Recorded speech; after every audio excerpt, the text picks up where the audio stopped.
Hey everyone, एक बार फिर स्वागत है आपका अपने यूट्यूब चैनल श्री एकेडमी पे, जहां पर हम एमपीजी के सिर्फ पढ़ते नहीं हैं, याद भी करते हैं।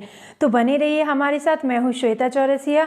सबसे पहले हम बात कर लेते हैं जो हमने आपको कल क्वेश्चन दिए थे उनके आंसर की। तो सबसे पहला आप क्वेश्चन देख लीजिए। सबसे पहला क्वेश्चन हमने आपको क्या दिया था? तो आपको हमने सबसे पहला क्वेश्चन दिया था, घोड़ा डोंगरी सत्याग्रह का संबंध मध्य प्रदेश के किस जिले से है? आपको बताना है जो घोड़ा डोंगरी जंगल सत्याग्रह है उसका संबंध मध्य प्रदेश के किस जिले से है। तो किस जिले से है आपको याद रखना है, किस जिले से? बैतूल जिले से। किससे? बैतूल जिले से है। जो कब हुआ था? 1930 में हुआ था। किसके समय हुआ था? तो आपको याद रखना है ये 1930 में हुआ था। दूसरा आपको यह हमने क्वेश्चन दिया था, पंजाब मेल हत्याकांड मध्य प्रदेश के किस रेलवे स्टेशन से संबंधित है? तो आपको बताना है खंडवा से संबंधित है। अगर हम इसमें ईयर की बात करें तो ये भी आपका 1930 में हुआ था। तीसरा क्वेश्चन था हमारा, 1857 की क्रांति के समय ग्वालियर के नरेश कौन थे? तो आपको याद रखना है महाराजा जिवाजीराव सिंधिया जी थे। कौन? जिवाजीराव सिंधिया जी थे। हम अपना अगला क्वेश्चन देखें तो अगला क्वेश्चन था हमारा, मध्य भारत के पहले राज प्रमुख के रूप में किसे चुना गया था? तो भी आपको याद रखना है किसे चुना गया था? जिवाजीराव सिंधिया जी को चुना गया था। हम अपना अगला क्वेश्चन देखते हैं। तो हमारा अगला क्वेश्चन था, भोपाल राज्य को भारतीय संघ में कब शामिल किया गया? तो आपको याद रखना है कब शामिल किया गया? 1 जून 1949 को शामिल किया गया। हम अपना अगला क्वेश्चन देखें तो हमारा अगला क्वेश्चन था, 1905 में मध्य प्रदेश में कांग्रेस का प्रथम अधिवेशन कहाँ हुआ था? तो आपको याद रखना है कहाँ हुआ था? नागपुर में हुआ था। जिसके आयोजक अगर हम देखें तो इसके आयोजक कौन थे? दादा भाई खारपड़े। दादा भाई नौरोजी नहीं, दादा भाई खारपड़े आपको याद रखना है। तो इस तरह से हमने कल के सारे क्वेश्चन के आंसर देख लिए हैं। इसी तरह से आपको आज की क्लास में कुछ क्वेश्चन दिए जाएंगे जिसके आंसर आपको कमेंट सेक्शन में बताने हैं और उसके सही आंसर आपको कल की क्लास में पता चल जाएंगे। तो चलिए आज हम देख लेते हैं आज हम क्या पढ़ने वाले हैं। तो आज की क्लास में हम पढ़ने वाले हैं मध्य प्रदेश के प्रमुख लोक नृत्य। क्या? मध्य प्रदेश के प्रमुख लोक नृत्य, क्योंकि इनसे हमारे एग्जाम में क्वेश्चन बनते हैं। मध्य प्रदेश का कोई भी एग्जाम हो, सभी एग्जाम में मध्य प्रदेश के प्रमुख लोक नृत्य से क्वेश्चन बनता ही बनता है। तो आज की क्लास बहुत ज़्यादा इम्पोर्टेंट है, आपको इसे बिल्कुल स्किप नहीं करना है। हमारे साथ लिखना भी है, मतलब आपको अपने नोट्स भी बनाने हैं और याद करना है। चलिए अब हम देख लेते हैं हमारा लोक नृत्य। लोक नृत्य में हम पढ़ेंगे क्षेत्र के हिसाब से, मतलब कैसे? मालवा, दूसरा निमाड़, तीसरा हम पढ़ेंगे बुंदेलखंड, चौथा हम पढ़ेंगे बघेलखंड। क्या? बघेलखंड। इन क्षेत्रों में कौन कौन से लोक नृत्य होते हैं हम आज इन सबको पढ़ने वाले हैं। तो आपको एक काम करना है, अभी तो जैसे मैं आपको डिटेल के साथ पढ़ा रही हूँ, आपको क्लास के बाद एक काम करना है, जितने भी हम लोक नृत्य यहाँ पढ़ा रहे हैं आपको क्षेत्र वाइज सबके लिख लेना है, जिससे आप जब रिवीजन करो तो आपके अगर एग्जाम में क्वेश्चन बन जाए काठी नृत्य किस क्षेत्र से संबंधित है तो आप इजीली बता सको, है ना। तो चलिए हम सबसे पहले पढ़ लेते हैं निमाड़ क्षेत्र के। किसके? निमाड़ क्षेत्र में कौन कौन से लोक नृत्य होते हैं? निमाड़ क्षेत्र। तो निमाड़ क्षेत्र में आपको याद रखना है, सबसे पहला आपको याद रखना है काठी नृत्य। कौन सा? काठी नृत्य। दूसरा आपको याद रखना है गणगौर नृत्य होता है। क्या होता है? गणगौर नृत्य होता है। तीसरा आपको याद रखना है मांडलिया होता है। क्या? मांडलिया लोक नृत्य, मांडलिया नृत्य। चौथा आपको याद रखना है फेफरिया नृत्य। क्या? फेफरिया नृत्य। पांचवा आपको याद रखना है डंडा नृत्य। क्या? डंडा नृत्य। छठवां आपको याद रखना है आड़ा खड़ा नृत्य। क्या? आड़ा खड़ा नृत्य। ये हमारे निमाड़ क्षेत्र में नृत्य होते हैं, काठी, मांडलिया, फेफरिया, गणगौर, डंडा और आड़ा खड़ा नृत्य। अब इनको हम डिटेल के साथ थोड़ा पढ़ लेते हैं, क्योंकि कभी कभी इनके क्वेश्चन ऐसे भी बन जाते हैं, किस जनजाति के द्वारा किया जाता है, कौन सा वाद्य यंत्र प्रयोग होता है, इनकी नृत्य शैली क्या है। तो अब हम देख लेते हैं। तो सबसे पहले आप हेडिंग डाल लीजिए काठी लोक नृत्य की। किसकी? काठी नृत्य की। काठी नृत्य अगर हम देखें तो ये निमाड़ क्षेत्र का है। सबसे पहले हमें पता है ये निमाड़ क्षेत्र का है। किस अवसर पर ये किया जाता है? तो आपको याद होना चाहिए देव प्रबोधिनी। देव प्रबोधिनी एकादशी से इसकी शुरुआत होती है और ये महाशिवरात्रि तक चलता है। ठीक है। अगर इसकी नृत्य शैली की हम बात करें तो नृत्य शैली इसकी कैसी है? ये सामूहिक नृत्य, यानी एक ग्रुप डांस है। एक ग्रुप में इकट्ठे होकर डांस किया जाता है। अगर हम वाद्य यंत्र देखें इसका तो आपको याद रखना है वाद्य यंत्र कौन सा है? ढाक। काठी नृत्य निमाड़ क्षेत्र से संबंधित है। देव प्रबोधिनी एकादशी से स्टार्ट होकर ये कब तक चलता है? महाशिवरात्रि तक ये चलता है। सामूहिक नृत्य है ये, और इसमें आपको अगर वाद्य यंत्र पूछा जाए तो आपको याद रखना है ढाक इसका प्रमुख वाद्य यंत्र है। दूसरी आप हेडिंग लिख लीजिए गणगौर नृत्य। क्या? गणगौर नृत्य। कल जब हमने त्योहार पढ़े थे उसमें हमने गणगौर उत्सव के बारे में बहुत डिटेल से पढ़ा था। कौन करता है, किस क्षेत्र से संबंधित है, कौन से देवी देवता प्रमुख हैं, मतलब इससे रिलेटेड हमने सारे फैक्ट पढ़े थे। गणगौर नृत्य। गणगौर नृत्य आपका निमाड़ क्षेत्र में किया जाता है। अगर हम इसकी नृत्य शैली की बात करें तो ये महिला प्रधान नृत्य है। ये क्या? महिला प्रधान सामूहिक नृत्य है ये। ठीक है। अगर इसमें हम माह की बात करें तो ये चैत्र माह में किया जाता है। किसमें? चैत्र माह में किया जाता है। साथ ही साथ इसमें झालरिया नृत्य भी होता है। इसमें स्त्रियां झालरिया नृत्य करती हैं। इसका मुख्य वाद्य यंत्र अगर हम बात करें तो ढोल प्लस थाली है। गणगौर नृत्य की मुख्य वाद्य यंत्र ढोल और थाली है। झालरिया नृत्य इसमें किया जाता है। साथ ही साथ नृत्य शैली इसकी आपको याद रखनी है महिला प्रधान सामूहिक नृत्य है, जो कि चैत्र माह में महिलाओं के द्वारा किया जाता है। अगली आप हेडिंग लिख लीजिए इसमें, मांडलिया लोक नृत्य। मांडलिया लोक नृत्य। जो मांडलिया लोक नृत्य है एक किस अवसर पर किया जाता है? तो आपको याद रखना है ये विवाह प्लस जो अन्य शुभ अवसर होते हैं, विवाह व अन्य शुभ अवसर होते हैं वहाँ पर ये किया जाता है। साथ ही साथ अगर हम नृत्य शैली की बात करें तो नृत्य शैली आपको याद रखनी है इसमें, ये भी आपका महिला प्रधान सामूहिक नृत्य है। महिला प्रधान सामूहिक नृत्य है जो कि आपके निमाड़ अंचल में या निमाड़ क्षेत्र में किया जाता है। अगला नृत्य हम देखें तो आप हेडिंग डाल लीजिए फेफरिया नृत्य। क्या? फेफरिया नृत्य। फेफरिया क्या होती है? फेफरिया एक प्रकार की फुंगी होती है जो कि आपकी शहनाई से मिलती जुलती होती है। वो इस नृत्य में बजाई जाती है, यानी वो इसका मुख्य वाद्य यंत्र है। मुख्य वाद्य यंत्र क्या है? फेफरिया। इसलिए इसका नाम पड़ा फेफरिया वाद्य यंत्र, जो कि आपके निमाड़ क्षेत्र में होता है। अगर हम इसकी नृत्य शैली की बात करें तो इसकी नृत्य शैली कैसी है? नृत्य शैली इसकी सामूहिक नृत्य है। ये क्या है? सामूहिक नृत्य है। और मुख्य वाद्य यंत्र क्या है? फेफरिया है। साथ ही साथ अगर हम अवसर की बात करें ये किस अवसर पर किया जाता है तो आपको पता होना चाहिए विवाह उत्सव में ये किया जाता है। विवाह के अवसर पर ये निमाड़ अंचल में किया जाता है। अगला नृत्य आप लिख लीजिए डंडा नृत्य। क्या? डंडा नृत्य। डंडा नृत्य। डंडा नृत्य आपको याद रखना है ये निमाड़ में किया जाता है। कहाँ पर? निमाड़ क्षेत्र में किया जाता है। अगर अवसर हम देखें तो जब नई फसल आती है, नई फसल के आगमन पर डंडा नृत्य किया जाता है। नई फसल के आगमन पर ये नृत्य किया जाता है। साथ ही साथ ये किसके द्वारा किया जाता है? कृषकों के द्वारा किया जाता है। इनके हाथ में डंडा होते हैं, डंडा लेकर नृत्य करते हैं, इसलिए इसका नाम पड़ा डंडा नृत्य। साथ ही साथ अगर शैली की अगर बात करें हम तो शैली क्या है इसकी? तो नृत्य के दौरान छल्ला या दोहा गाए जाते हैं।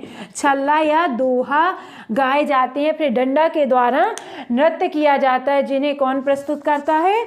पुरुषों के द्वारा ये किया जाता है। हमारे किसान भाई करते हैं ये नृत्य। अब आप अगली हेडिंग डाल लीजिए, आड़ा खड़ा नृत्य। क्या? आड़ा खड़ा नृत्य। आड़ा खड़ा नृत्य, आड़ा खड़ा नृत्य ये आपके मालवा प्लस निमाड़ दोनों में किया जाता है, यानी मालवा और निमाड़ दोनों अंचल में ये नृत्य किया जाता है। अगर हम इसमें अवसर की बात करें तो अवसर आपको याद रखना होगा, विवाह है। क्या? विवाह है। जन्म के समय किया जाता है ये, मुंडन के समय किया जाता है ये। साथ ही साथ आपको इसकी अगर शैली की बात करें, इसकी नृत्य शैली हम देखें तो इसकी नृत्य शैली क्या है? ये महिला प्रधान है, ये महिला प्रधान सामूहिक नृत्य है, महिला प्रधान सामूहिक नृत्य है, ये आपको याद रखना है। साथ ही साथ अगर हम इसके वाद्य यंत्र की बात करें तो वाद्य यंत्र आपको याद रखना है, ढोल और थाली। ढोल और थाली इसके मुख्य वाद्य यंत्र हैं। ये बजाकर आपका आड़ा खड़ा नृत्य महिलाओं के द्वारा समूह में क्या होता है? प्रस्तुत किया जाता है। अब आप लिख लीजिए, मालवा क्षेत्र के लोक नृत्य। क्या? मालवा क्षेत्र के लोक नृत्य। तो मालवा क्षेत्र में कौन कौन से लोक नृत्य होते हैं? तो सबसे पहले आपको याद रखना है मटकी, दूसरा आपको याद रखना है रजवाड़ी। क्या? रजवाड़ी। तीसरा आपको याद रखना है झेला नृत्य। चौथा आपको पता होना चाहिए दुचकी। क्या? दुचकी नृत्य। अगला आपको पता होना चाहिए क्या? मछली नृत्य। मछली नृत्य। क्या? मछली नृत्य। साथ ही साथ आप कौन सा होता है? भगोरिया। भगोरिया नृत्य। जो भगोरिया उत्सव होता है उसमें भगोरिया नृत्य किया जाता है उस अवसर पर। ठीक है, अब आप इन सबको डिटेल से पढ़ लो। तो पहला लिख लीजिए आप, मटकी नृत्य। क्या? मटकी नृत्य। मटकी नृत्य। अगर हम मटकी नृत्य की बात करें तो हमें पता है मालवा क्षेत्र में मालवा क्षेत्र में किया जाता है, मालवा अंचल से संबंधित है। किस अवसर पर किया जाता है? तो आपको याद रखना है विवाह के अवसर पर ही किया जाता है। साथ ही साथ अगर हम शैली की बात करें तो ये महिला प्रधान है। साथ ही साथ इसको एकल भी किया जाता है, साथ ही साथ इसको सामूहिक रूप से भी किया जाता है। आपका कौन सा? मटकी नृत्य। इसमें जो आपकी महिलाएं होती हैं, महिलाएं सिर पर मटकी रखकर नृत्य प्रस्तुत करती हैं, इसलिए इस नृत्य को कहा गया है मटकी नृत्य, जो कि आपके माँ से मटकी माँ से मालवा अंचल में प्रस्तुत किया जाता है। किस अवसर पर? विवाह के अवसर पर ये किया जाता है। अगला हम देख ले रजवाड़ी नृत्य। क्या? रजवाड़ी नृत्य। तो रजवाड़ी नृत्य आपका कहाँ किया जाता है? तो ये भी आपके मालवांचल में किया जाता है, जो कि आपके विवाह प्लस पर्व त्योहार पर ही किया जाता है। किस पर? विवाह उत्सव पर ही किया जाता है।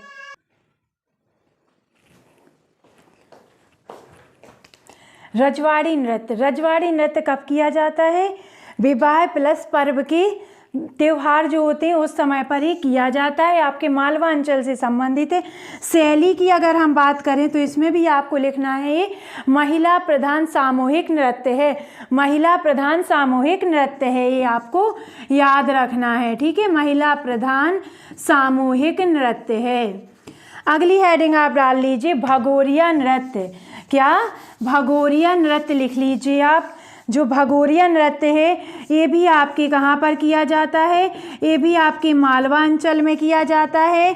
साथ ही साथ मालवा अंचल में ये 20 स्थानों पर किया जाता है, जिसमें आपको प्रमुख लिख लेना है झाबुआ और अलीराजपुर। झाबुआ अलीराजपुर प्रमुख है जहाँ पर ये नृत्य किया जाता है। किस जनजाति के द्वारा ये किया जाता है? तो आपको पता होना चाहिए भील जनजाति के द्वारा आपका भगोरिया नृत्य किया जाता है। ठीक है, साथ ही साथ अगर हम बात करें तो ये किस अवसर पर किया जाता है? तो ये होली पर किया जाता है। अगर हम नृत्य शैली देखें इसकी, क्या नृत्य शैली अगर हम देखें तो ये महिला प्लस पुरुष यानी महिला पुरुष दोनों के द्वारा सामूहिक रूप से ये किया जाता है, सामूहिक रूप से ये किया जाता है। आपका कौन सा? भगोरिया नृत्य। अगला आप लिख लीजिए झेला नृत्य। क्या? झेला नृत्य। झेला नृत्य। झेला नृत्य जो है ये मध्य प्रदेश और राजस्थान, मध्य प्रदेश प्लस राजस्थान दोनों की सीमा वाले जो क्षेत्र हैं वहाँ पर ये किया जाता है, वहाँ पर ये किया जाता है। साथ ही साथ किस अवसर पर किया जाता है? तो जो आपकी नई फसल आती है, जब नई फसल के आगमन पर ही नृत्य किया जाता है। अगर हम इसमें शैली देखें तो शैली अगर हम देखें तो महिला प्लस पुरुष यानी महिला पुरुष इसमें सामूहिक रूप से नृत्य करते हैं। महिला प्लस पुरुष सामूहिक नृत्य है ये। अगर हम इसकी जनजाति देखें तो किस जनजाति के द्वारा झेला नृत्य किया जाता है? तो आपको याद रखना है सहरिया जनजाति के द्वारा आपका झेला नृत्य किया जाता है। अब हम पढ़ लेते हैं द्विचकी नृत्य। आप लिख लीजिए द्विचकी नृत्य। द्विचकी नृत्य। क्या? द्विचकी नृत्य। जो द्विचकी नृत्य है ये भी आपके कहाँ पर होता है? मालवा अंचल में होता है।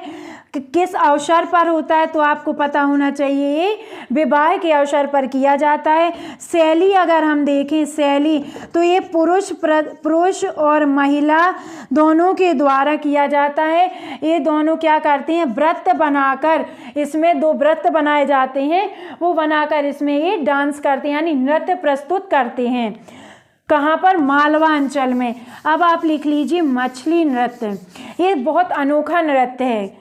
जो आपका मछली नृत्य है ये बहुत अनोखा नृत्य है, क्योंकि ये जो नृत्य है ये हर्षोल्लास के साथ शुरू होकर बाद में दुख के साथ समाप्त होता है। जो आपका मछली नृत्य है, अगर आपके एग्जाम में क्वेश्चन पूछ ले वह कौन सा नृत्य है जो हर्षोल्लास के साथ शुरू होकर बाद में दुख के साथ समाप्त होता है, तो आपको बताना है मछली नृत्य, जो कि आपके मालवा अंचल से संबंधित है। ये भी आपके मध्य प्रदेश और राजस्थान सीमा के जो क्षेत्र हैं वहाँ पर किया जाता है। साथ ही साथ आपको याद रखना है ये एक धार्मिक नृत्य है। क्या है? धार्मिक नृत्य।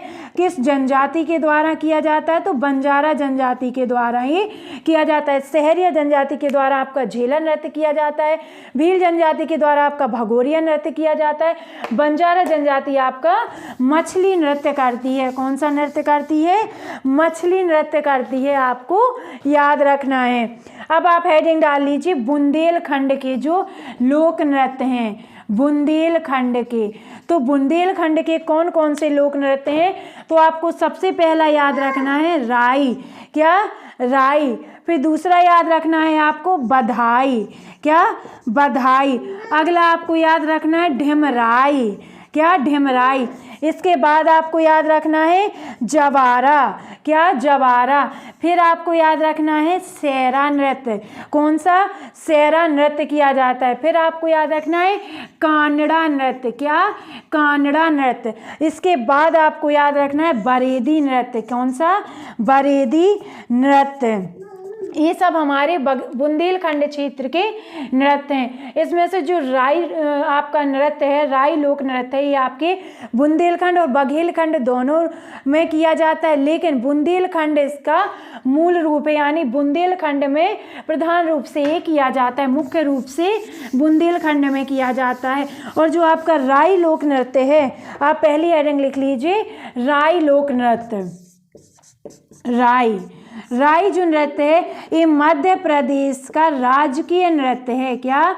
मध्य प्रदेश का राजकीय नृत्य है। ये विवाह और त्योहार दोनों में किया जाता है। विवाह प्लस त्योहार यानी विवाह और त्योहार दोनों में ये नृत्य किया जाता है। साथ ही साथ आपको किस जाति के द्वारा किया जाता है? तो आपको याद रखना है बेड़िया जनजाति के द्वारा, बेड़िया जाति के द्वारा ये किया जाता है।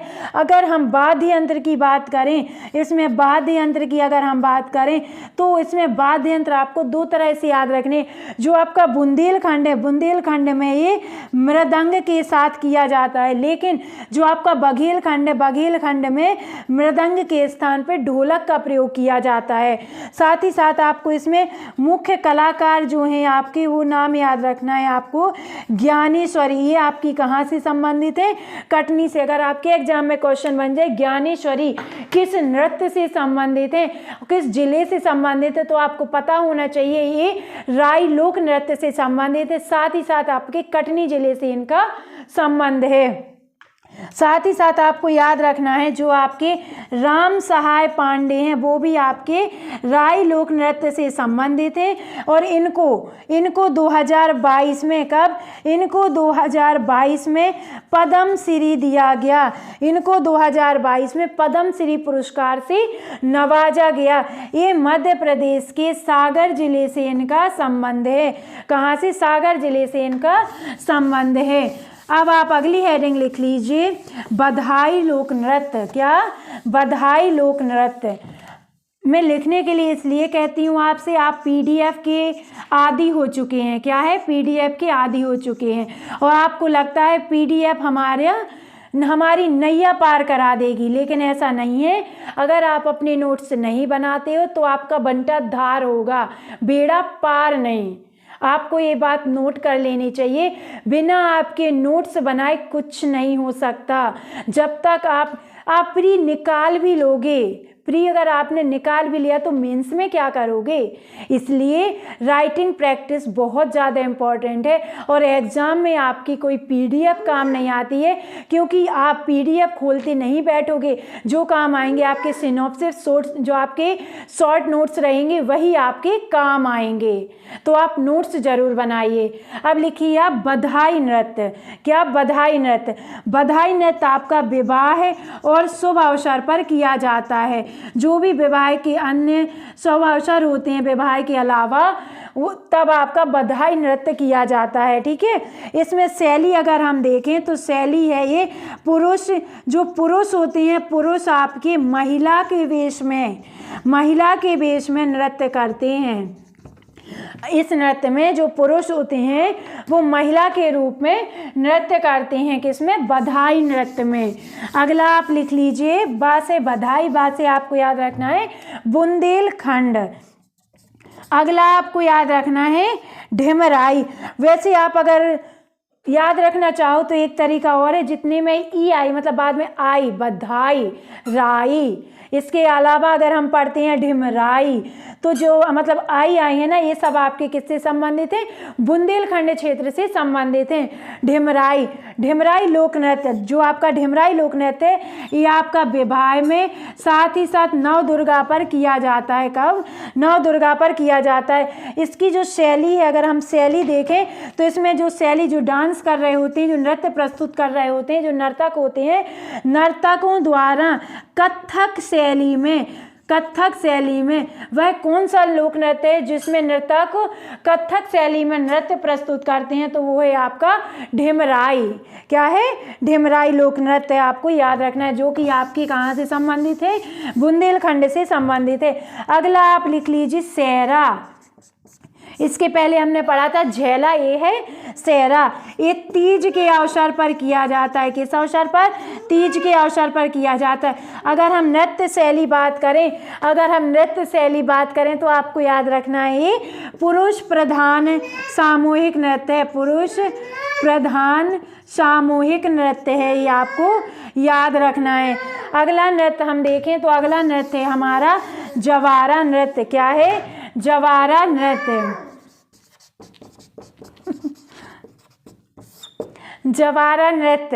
जवारा नृत्य आपका ये संपूर्ण मध्य प्रदेश में किया जाता है। जवारा नृत्य जो आपका ये संपूर्ण मध्य प्रदेश में किया जाता है, लेकिन मूल रूप से ये कहाँ किया जाता है?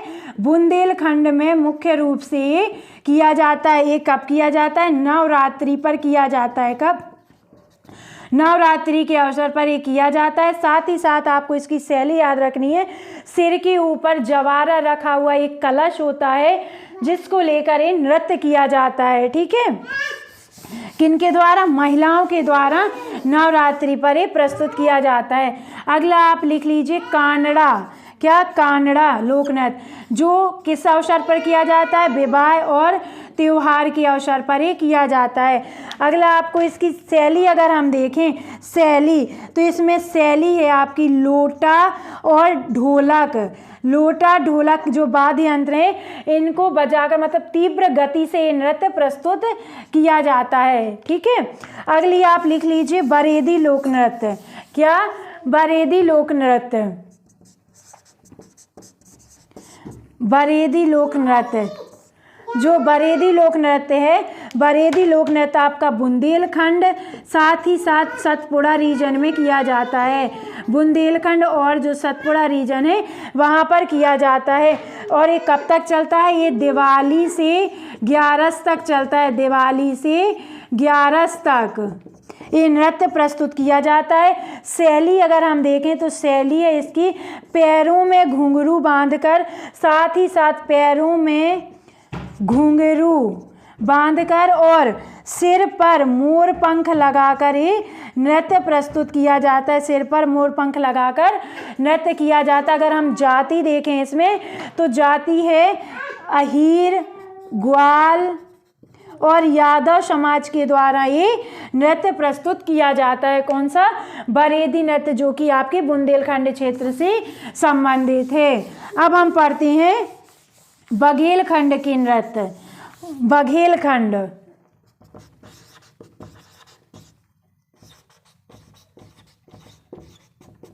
बघेलखंड के नृत्य। बघेलखंड के कौन कौन से इम्पोर्टेंट नृत्य हैं आपको पढ़ना है? तो बघेलखंड के नृत्य हैं, सबसे पहले आपको पढ़ना है दादर, फिर पढ़ना है शुआ, कलशा। अगला हम देख लें तो बिरहा। क्या? बिरहा, बिरहा। और अगर हम अगली बात करें तो ये है आपका कैमाली। क्या है? कैमाली। फिर हम देखते हैं तो है कहरवा। कहरवा। इतनी हमें पढ़नी है लोक नृत्य जो कि हमारे बघेलखंड से संबंधित है। अब आप लिख लीजिए सबसे पहला दादर लोक नृत्य। क्या? दादर लोक नृत्य। दादर ये आपके शुभ अवसर पर किया जाता है। अगर हम बात करें शैली की, शैली तो आपको याद रखना है इसमें भी पुरुष जो हैं, पुरुष आपके महिला के वेश में नृत्य प्रस्तुत करते हैं। पुरुष महिला के वेश में ये नृत्य प्रस्तुत करते हैं। अगला हम देख लेते हैं, अगला लोक नृत्य हमारा शुआ। क्या? शुआ। शुआ जो आपका लोक नृत्य है, ये जब आपकी खरीफ की फसल पकने लगती है तो खरीफ की फसल जब पकने लगती है तब ये नृत्य किया जाता है। कैसी इसकी शैली अगर हम देखें तो शैली है सिर पर कलश रखकर ये नृत्य प्रस्तुत किया जाता है। कौन सा? शुआ। अगला हम देखें तो अगला है हमारा बिरहा। क्या है? बिरहा। बिरहा लोक नृत्य है। अगला बिरहा लोक नृत्य। क्या है? बिरहा लोक नृत्य। बिरहा ये विवाह और शुभ अवसर पर किया जाता है। विवाह के अलावा जो अवसर अन्य होते हैं तब ये प्रस्तुत किया जाता है। इसकी शैली अगर हम देखें तो पुरुषों के द्वारा तीव्र गति से ये किया जाता है। अगला आप लिख लीजिए कैमाली लोक नृत्य। क्या? कैमाली लोक नृत्य। कैमाली नृत्य। कैमाली नृत्य भी आपका विवाह के अवसर पर प्रस्तुत किया जाता है। कब? विवाह के अवसर पर प्रस्तुत किया जाता है। अगर हम शैली देखें तो शैली इसमें क्या होती है? सवाल जवाब की इसमें शैली है। एक तरफ से सवाल आते हैं, दूसरी तरफ से इसमें जवाब दिया जाता है। साथ ही साथ इस नृत्य को साजन सजना नृत्य भी कहा जाता है। इसमें महिला और पुरुष दोनों सामूहिक रूप से पार्टिसिपेट करते हैं, आपको याद रखना है। अगला लोक नृत्य आप पढ़ लीजिए कलशा लोक नृत्य। कलसा लोक नृत्य, ये संपूर्ण मध्य प्रदेश में किया जाता है, लेकिन मुख्य रूप से बघेलखंड आपको याद रखना है। इसमें बारात के आगमन पर किया जाता है। किस पर? बारात के आगमन पर महिलाएं सिर पर कलश रखकर नृत्य प्रस्तुत करती हैं आपके कलसा नृत्य में। अगला आप लिख लीजिए कहरवा। कहरवा लोक नृत्य, जो कहरवा लोक नृत्य है ये भी आपके शादी विवाह अवसर पर किया जाता है। इस नृत्य में आपको याद रखना है इसका वाद्य यंत्र। क्या याद रखना है? वाद्य यंत्र। जो इसका वाद्य यंत्र है इसको टिकोरा या कहीं कहीं पे इसको टिकोरी बताया गया है। ये इसका मुख्य वाद्य यंत्र है कहरवा। तो इस तरह से हमने आज के सभी लोक नृत्यों को क्षेत्र के अकॉर्डिंग पढ़ लिया, चाहे आपके मालवा हो या निमाड़ हो, बुंदेलखंड से बघेलखंड हो, हमने सभी लोक नृत्य को बहुत अच्छे से कवर कर लिया। अब आप क्वेश्चन नोट कर लीजिए जिनके आंसर आपको कमेंट सेक्शन में बताने हैं और सही आंसर आपको कल की क्लास में पता चल जाएंगे। तो सबसे पहला क्वेश्चन आप नोट करिए, अखिल भारतीय प्रजा परिषद का गठन कब किया गया था? अखिल भारतीय प्रजा परिषद का गठन कब किया गया था?